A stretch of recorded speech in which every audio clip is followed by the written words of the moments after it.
नमस्कार साथियों, स्वागत है आप सभी का आपके अपने YouTube चैनल अनु मैम की क्लास में। आज हम चर्चा करेंगे लैंग्वेज डेवलपमेंट थ्योरीज की, जिसमें पियाजे, वाइगोत्स्की, स्किनर और नॉम चॉम्स्की द्वारा दिए गए विचारों पर बात करेंगे। समझेंगे लैंग्वेज एक्विजिशन स्टेजेस को और चर्चा करेंगे जनरेटिव ग्रामर, LAD और ULG के बारे में। तो शुरू करते हैं आज के थॉट के साथ। जीवन में सबसे बड़ी खुशी उस काम को करने में है जिसे लोग कहते हैं कि आप नहीं कर सकते। जी हाँ, बिल्कुल। जीवन में अधिकतर ऐसे लोगों से ही हमारा सामना होता है जो हमेशा आपका मनोबल गिराने की कोशिश में लगे रहते हैं और कह देते हैं कि भैया रहने दो, तुमसे ना हो पाएगा। तो यकीन मानिए, असली खुशी ही तब मिलती है जब हम उसी काम को कर लेते हैं और उन्हें पता चल जाता है कि हमने ही कर दिखाया है। तो मनोबल को कभी गिरने मत दीजिए और अपने प्रयासों को जारी रखिए। तो चलिए समझते हैं लैंग्वेज को। लैंग्वेज क्या है? Language is the ability to communicate with others, यानी भाषा दूसरों के साथ विचारों का आदान प्रदान करने की योग्यता है। या कह सकते हैं कि भाषा मीनिंगफुल वर्ड्स का एक्सप्रेशन है। भाषा के अगर कौशल की बात करें तो 4 कौशल होते हैं। लैंग्वेज डेवलपमेंट स्किल्स मेनली 4 हैं। एक लिसनिंग, स्पीकिंग, रीडिंग और राइटिंग। लिसनिंग यानी सुनना, स्पीकिंग यानी बोलना, रीडिंग पढ़ना और राइटिंग लिखना। ये एक सीक्वेंस में चलती हैं, LSRW। या हिंदी में अगर बात करें तो सु बो पली बोलते हैं इसको, यानी सुनना, बोलना, पढ़ना और लिखना। सबसे पहले आप सुनना शुरू करते हैं, यानी आपकी लिसनिंग स्किल डेवलप होती है। फिर आप बोलना शुरू करते हैं। पहले आप तुतलाते हैं, फिर धीरे धीरे साफ बोलना शुरू करते हैं। फिर पढ़ना शुरू करते हैं, फिर लिखना सीखते हैं। अगर हम इन्हें कैटेगराइज करें तो लिसनिंग और रीडिंग रिसेप्टिव या पैसिव स्किल्स में आते हैं, क्योंकि यहाँ कोई नया प्रोडक्शन नहीं हो पा रहा है, आप सिर्फ रिसीव कर रहे हैं। जब आप लैंग्वेज को रिसीव करते हैं या ग्रहण करते हैं या एब्जॉर्ब कर रहे होते हैं खुद में, तो ये ग्रहणात्मक कौशल कहलाएगा। फिर है स्पीकिंग और राइटिंग। तो स्पीकिंग में आप एक्टिव फॉर्म में हैं, कुछ प्रोड्यूस कर रहे हैं। इस तरह से जब कोई लिखता है या कोई बोलता है तो वो कॉन्शियसली अपने विचारों को व्यक्त करता है, चाहे वो बोलकर कर रहा हो या लिख कर रहा हो। मीन्स कुछ प्रोड्यूस हो रहा है। यहाँ इन्हें एक्टिव स्किल्स कहते हैं या उत्पादक कौशल भी कह सकते हैं। तो लिसनिंग और रीडिंग पैसिव स्किल्स होते हैं और स्पीकिंग और राइटिंग एक्टिव स्किल्स हैं। सीक्वेंस LSRW ही रहेगा इसका सीखने में। भाषा के ये जो 4 कौशल हैं, इनको आप इंटीग्रेटेड फॉर्म में सीखते हैं। मीन्स आपस में जुड़ी हैं ये एक दूसरे के साथ। लिसनिंग और स्पीकिंग प्राथमिक कौशल या प्राइमरी स्किल्स कहलाते हैं, इसलिए सबसे पहले सुनने और बोलने के डेवलपमेंट पर ध्यान देंगे। ये सभी एक दूसरे से इंटर रिलेटेड हैं, क्योंकि चारों संप्रेषण का माध्यम है। मीन्स आप अपनी बात को लिखकर या बोलकर कह रहे हैं, तो रिसीव कर रहे हैं या फिर एक्सप्रेस कर रहे हैं। ओके। अगर हम बात करें फैक्टर्स इन्फ्लुएंसिंग लैंग्वेज डेवलपमेंट, तो कौन कौन से ऐसे फैक्टर हैं जो कि लैंग्वेज डेवलपमेंट पर प्रभाव डालते हैं। बेसिकली सामान्य रूप से सभी में भाषा का रूप समान ही होता है। फिर उनकी डेवलपमेंट रेट या वोकेबलरी की क्वालिटी या उनका शुद्ध उच्चारण या प्रोनाउंसिएशन में डिफरेंस हमें तब भी दिखाई देता है। बहुत से फैक्टर्स हैं, तो उनकी अगर हम बात करते हैं तो सबसे पहले लेते हैं सोशल फैक्टर। सोशल फैक्टर में आता है कि उनकी आर्थिक स्थिति कैसी है, फैमिली साइज कैसा है, उनका स्टेटस कैसा है। ये सभी चीज़ें भाषा पर बहुत प्रभाव डालती हैं। जैसे वातावरण में बच्चा रहेगा वैसा ही उसकी लैंग्वेज का डेवलपमेंट होगा। यानी अगर समाज में उसे अच्छा स्कूल मिलता है, उसे अच्छी लाइब्रेरी मिलती है, उसके एंटरटेनमेंट के साधन कैसे हैं, तो ये सब चीज़ें बहुत इफेक्ट डालती हैं उसके लैंग्वेज की डेवलपमेंट पर। एजुकेशनल फैक्टर्स की अगर हम बात करें तो जिस फैमिली में पेरेंट्स अच्छे होते हैं, शिक्षित होते हैं, वहाँ बच्चों को मोटिवेशन मिलता है, तो वहाँ एक सभ्य और संतुलित भाषा का विकास हो जाता है। अगर बायोलॉजिकल फैक्टर्स की बात करें तो अगर बच्चे की हेल्थ अच्छी है तो वो जल्दी सीख जाता है। और इंटेलिजेंस कैसी है उसकी, अगर उसका IQ हाई होता है तो वो शब्द भंडार भी उसका बहुत अधिक होता है। उसकी पर्सनैलिटी कैसी है, जो बच्चे उत्साही होते हैं उनमें शांत स्वभाव वाले बच्चों की अपेक्षा भाषा का विकास जल्दी होता है। तो इस तरह से इन फैक्टर्स का बहुत प्रभाव पड़ता है भाषा के विकास पर। अगर हम बात करें स्टेजेस ऑफ लैंग्वेज एक्विजिशन की, तो लैंग्वेज एक्विजिशन को समझेंगे पहले। लैंग्वेज एक्विजिशन क्या है कि जब आप भाषा को ग्रहण करते हैं अपने एनवायरनमेंट से, अपने सबकॉन्शियसली आपने सुनकर ही अपने एनवायरनमेंट से एक्वायर कर लिया चीज़ों को, तो आप अनजाने में ही एक ग्रामेटिकल स्ट्रक्चर का यूज़ करते हैं। एक्विजिशन एक नेचुरल प्रोसेस है, मतलब सबकॉन्शियसली होता है ये, लेकिन एक्विजिशन के थ्रू हम लिखना पढ़ना नहीं सीख सकते। ये एक ऑटोमेटिक प्रोसेस है जो नेचुरली होता है, जिसकी स्टेजेस होती हैं कुछ। सबसे पहली है क्राइंग। क्राइंग यानी रोना। जब बच्चा पैदा होता है तो उसके पास कोई और माध्यम नहीं होता अपनी प्रॉब्लम को बताने का, तो वो रोकर ही बता सकता है। उसके बाद क्यूइंग आ जाती है 6 वीक्स के आसपास। तो यहाँ पर क्या होता है, बच्चा स्वर यानी कि वॉवल को प्रोड्यूस करने लगता है, आ ई, इस तरह की आवाज़ें निकालने लगता है। तो इस प्रोसेस के थ्रू बच्चा अपनी खुशी को प्रकट करता है, चिल्लाता है वो खुशी से जब उसको खुश होता है तो। और उसके बाद आ जाती है बबलिंग।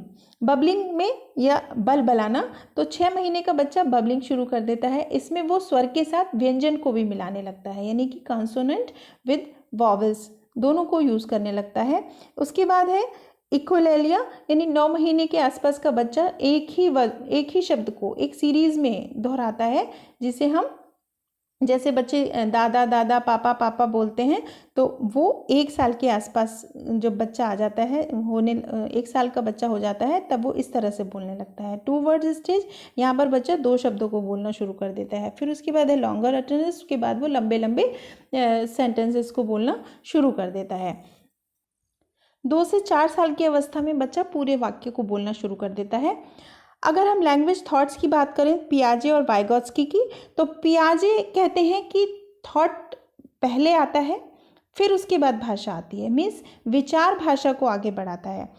थॉट प्रोसीड्स लैंग्वेज और डिटरमाइंस इट, यानी कि पहले विचार आएगा, उसके बाद भाषा आएगी। और वाइगोत्स्की कहते हैं कि वाइगोत्स्की का कहना है कि दोनों थॉट और लैंग्वेज जो होते हैं ये शुरू में अलग अलग होते हैं, लगभग 1-1.5 साल तक। उसके बाद ये इंटरडिपेंडेंट हो जाते हैं।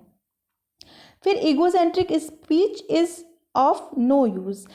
पियाजे कहते हैं कि जो ईगोसेंट्रिक स्पीच है, ये कहते हैं कि ये यूज़फुल नहीं होती, बच्चा खुद से ही बोलता है, खुद ही अपने आप से बड़बड़ाता रहता है, लेकिन ये मीनिंगलेस होती है। जबकि वाइगोत्स्की कहते हैं कि जो ये बच्चे की प्राइवेट स्पीच होती है, इसमें बच्चा खुद को डायरेक्शन देने की कोशिश करता है, खुद से ही खुद को काम करने के लिए प्रेरित करता है, इसे ये यूज़फुल होती है और ये मीनिंगफुल होती है। जबकि पियाजे ने इसको मीनिंगलेस बताया।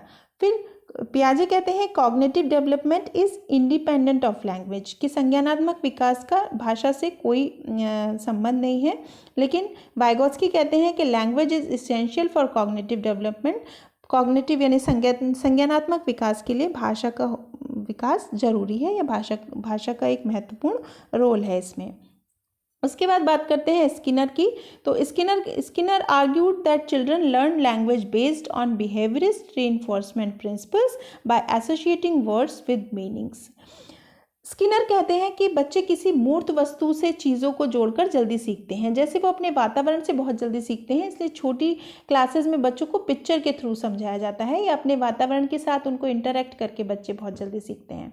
स्किनर कहते हैं कि स्टिमुलस और रिस्पॉन्स के बीच एसोसिएशन होने पर बच्चे बहुत जल्दी सीख जाते हैं। जैसे एक हिंदी फैमिली का बच्चा हिंदी जल्दी सीख जाता है। तो ये कहते हैं कि एक क्रम होता है, इसका अनुकरण करता है बच्चा, फिर उसको पुनर्बलन दिया जाता है, रीइंफोर्समेंट मिलता है, फिर वो प्रैक्टिस से बहुत जल्दी सीख जाता है। इसी तरह से अगर हम बात करें नॉम चॉम्स्की की, तो चॉम्स्की ने कहा कि बच्चे शब्दों की एक निश्चित संख्या से कुछ निश्चित नियमों यानी सर्टेन रूल का अनुकरण करते हैं, तो ये खुद ही सेंटेंस फॉर्म करना सीख जाते हैं। उनके अकॉर्डिंग जो व्याकरण होती है या ग्रामर होती है, ये बच्चों में जन्मजात होती है, बच्चा उसकी जानकारी लेकर ही पैदा होता है। यानी कि children do not learn new language but naturally acquire it through an innate language device. इन्होंने एक इनिएट या आंतरिक क्षमता की या एबिलिटी की बात की है। इन्होंने कहा कि हमारे अंदर LAD होती है, यानी कि लैंग्वेज एक्विजिशन डिवाइस होता है हमारे अंदर, जो कि भाषा को एक्वायर कर लेता है। ये एक मैग्नेट की तरह होता है जो एनवायरनमेंट से वर्ड्स को एक्वायर कर लेता है। और इन्होंने एक यूनिवर्सल ग्रामर की भी बात की, यानी सार्वभौमिक व्याकरण की बात की। इसी की वजह से हम एक पर्टिकुलर सीक्वेंस में ही वर्ड्स को बोलते हैं। जैसे मैं आम खाता हूँ, हम ऐसे ही बोलेंगे, अपने आप स्वयं ही ऐसे बोलते हैं, खाता हूँ आम, मैं नहीं ऐसे नहीं बोलते। तो बच्चे के अंदर कहते हैं ये कि जन्मजात ही भाषा सीखने की क्षमता होती है, नॉम चॉम्स्की के अनुसार। बच्चों की भाषा विकास में वंशानुक्रम की महत्वपूर्ण भूमिका होती है। बच्चा एलईडी के साथ जन्म लेता है, यानी लैंग्वेज एक्विजिशन डिवाइस के साथ। बच्चे में जन्म से ही भाषा सीखने की क्षमता होती है। और सार्वभौमिक व्याकरण की इन्होंने बात की, यानी बच्चे के अंदर विश्व की सभी भाषाओं का व्याकरण उपलब्ध रहता है। ये कहते हैं कि अगर हिंदी फैमिली में पलने वाला बच्चा इंग्लिश को सीख जाता है तो इसका मतलब वो तभी सीखता है क्योंकि उसके अंदर इंग्लिश की व्याकरण जो ग्रामर है वो उसके अंदर ऑटोमेटिकली होती है। इसके बाद बात करते हैं जनरेटिव ग्रामर। तो वही है, चॉम्स्की के अनुसार संसार के सभी भागों में बालक अपनी मातृभाषा के नियमों या मूल व्याकरण को आत्मसात कर लेते हैं, यानी एसिमिलेट कर लेते हैं वो उसको। तो इसी तरह से ये जो बच्चों के अंदर ऑटोमेटिकली एक ग्रामर होती है, इसी को चॉम्स्की ने जनरेटिव ग्रामर कहा है। फिर बात करते हैं बिहेवियरिस्ट और नेटिविस्ट की। तो बिहेवियरिस्ट में अगर हम बात करें तो इन्होंने जो स्किनर आते हैं, स्किनर और नेटिविस्ट में आते हैं चॉम्स्की। बिहेवियरिस्ट कहते हैं कि आप ऑपरेंट कंडीशनिंग के थ्रू या क्रिया प्रसूत या रीइंफोर्समेंट से बहुत जल्दी सीखते हैं। वहीं इसी में ही बिहेवियरिस्ट में एक बेंडूरा और हैं, वो कहते हैं कि आप ऑब्जर्वेशन के थ्रू या नकल करके या इमिटेशन के थ्रू बहुत जल्दी सीखते हैं भाषा को। फिर बात करते हैं नेटिविस्ट की। तो ये चॉम्स्की का नाम आता है यहाँ। नेटिविस्ट अप्रोच जो है वो सबसे ज़्यादा फेमस रही है लैंग्वेज के पॉइंट ऑफ व्यू से। तो चॉम्स्की ने लैंग्वेज एक्विजिशन डिवाइस की बात की। अगर पूछा जाए कि लैंग्वेज एक्विजिशन डिवाइस के बारे में किसने बताया, तो नॉर्म चॉम्स्की का नाम आएगा। और यदि पूछा जाए कि कौन कहते हैं कि बच्चों में जन्मजात क्षमता होती है भाषा को सीखने की, यानी जनरेटिव ग्रामर किसने बताई, तो वो भी चॉम्स्की का ही नाम आएगा। तो स्किनर कहते हैं कि जैसा वातावरण होगा वैसे ही बच्चे की भाषा होगी और रियल चीज़ों से बहुत जल्दी सीखते हैं बच्चे।